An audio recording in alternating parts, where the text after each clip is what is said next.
एक विशाल शेरनी सालों तक अपने माता पिता पर हुए जुल्मों का हिसाब लेने के लिए एक जालिम बाघ के पीछे पड़ी थी।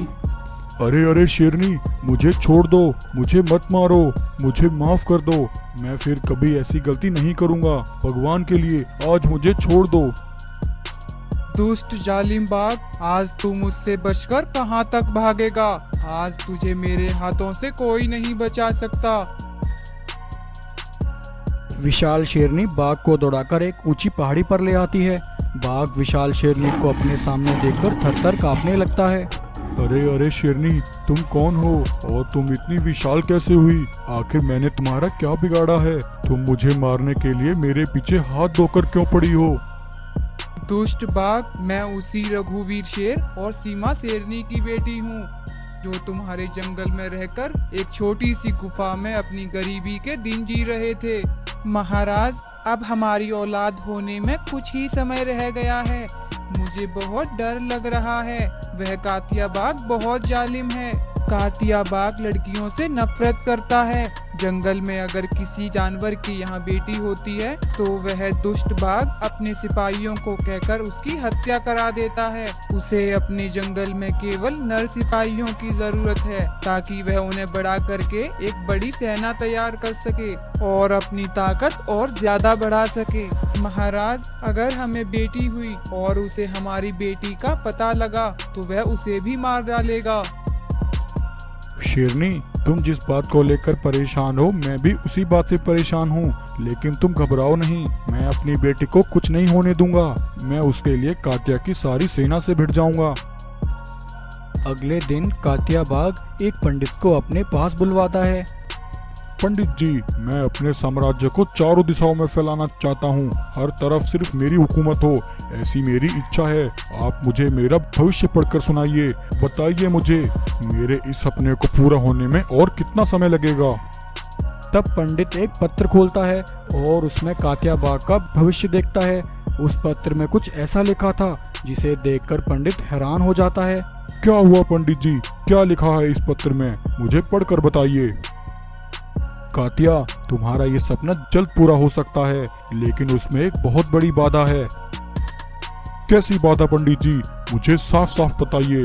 कातिया, आने वाले समय में तुम्हारे साथ एक बड़ी अनहोनी होने वाली है। आने वाले कुछ समय में इस जंगल में एक सफेद शेरनी जन्म लेगी।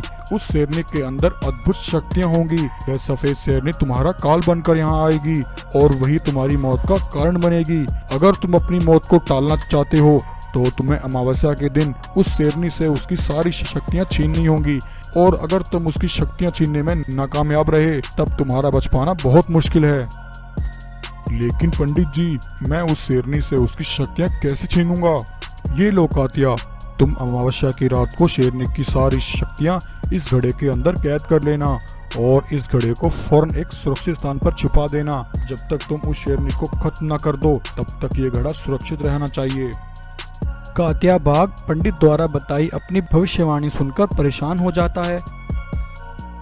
अब कुछ समय बाद राजवीर के यहाँ उसकी पत्नी सीमा एक नन्ही सफेद शेरनी को जन्म देती है। राजवीर की बेटी सफेद शेरनी वह बहुत सुंदर थी। वह सफेद शेरनी अभी छोटी थी तो उसे अपने अंदर की शक्तियों का कोई अंदाजा नहीं था। राजवीर और सीमा शेरनी अपनी बेटी को जंगल के जानवरों से छिपा कर रखते थे। एक दिन कांचा अपने सिपाहियों से बातें करते हुए कहता है, सिपाहियों, पंडित जी ने किसी सफेद शेरनी का नाम लिया था। आखिर हमारे जंगल में एक सफेद शेरनी किसके यहाँ जन्म ले सकती है? महाराज, सुना है राजवीर शेर की पत्नी सीमा गर्भवती है। एक शेरनी तो शेरनी के पेट से ही जन्म ले सकती है। हाँ सिपाही, तुम बिल्कुल सही कह रहे हो ना हो वह सफेद शेरनी राजवीर के घर ही जन्म लेने वाली है।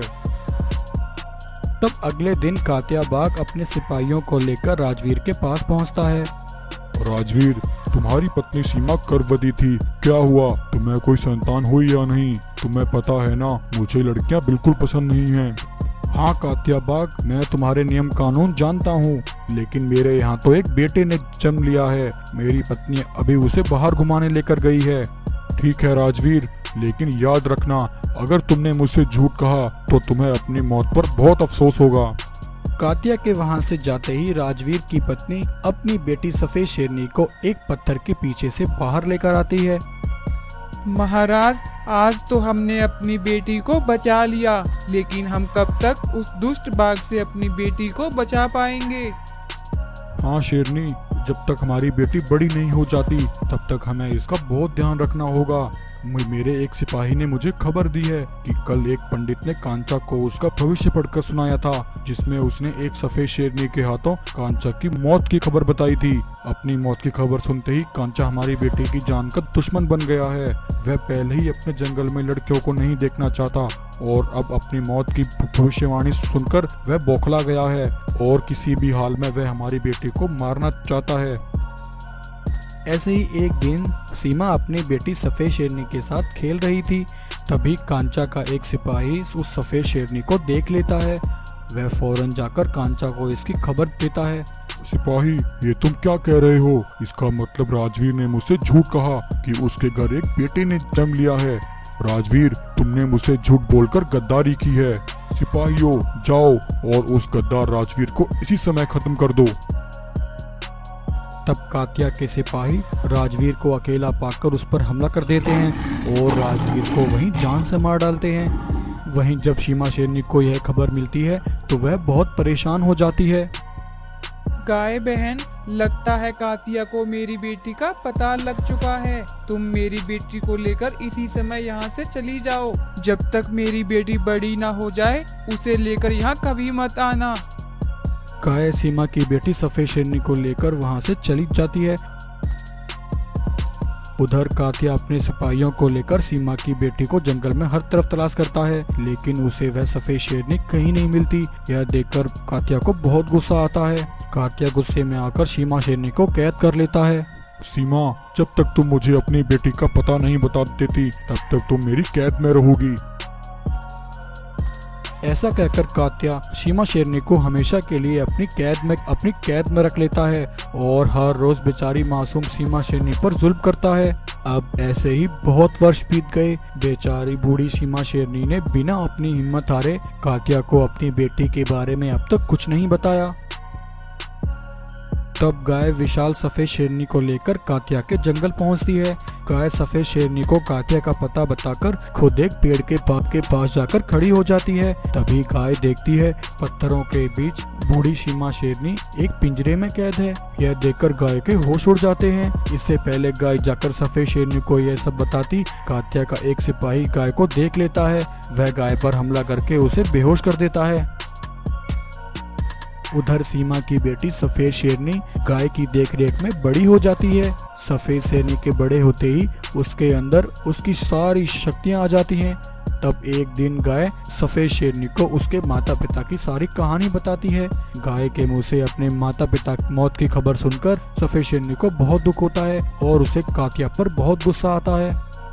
गाय, तुमने आज तक मुझसे इतना बड़ा सच छुपाया। बताओ मुझे, वह दुष्ट कातिया मुझे कहाँ मिलेगा? मैं आज उसे खत्म कर दूंगी।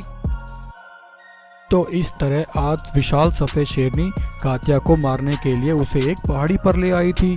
शेरनी, मुझे मत मारो, मेरी बात सुनो। तुम मुझे नहीं मार सकती, क्योंकि अगर तुमने मुझे मारा तो तुम अपनी माँ को कभी नहीं देख पाओगी। तुम्हारी माँ सीमा शेरनी अभी जिंदा है और मेरी कैद में है। यह सुनकर विशाल सफेद शेरनी हैरान हो जाती है। वह अपने गुस्से को शांत कर लेती है, लेकिन इतने में जख्मी गाय सीमा शेरनी को आजाद कराकर पहाड़ी पर ले आती है। बेटी, मैं बिल्कुल ठीक हूँ। तुम मेरी चिंता मत करो। इस हत्यारे कातिया ने तुम्हारे मासूम पिता की हत्या की और वर्षों तक मुझ पर बहुत जुल्म किए हैं। आज तुम इसका अंत कर दो।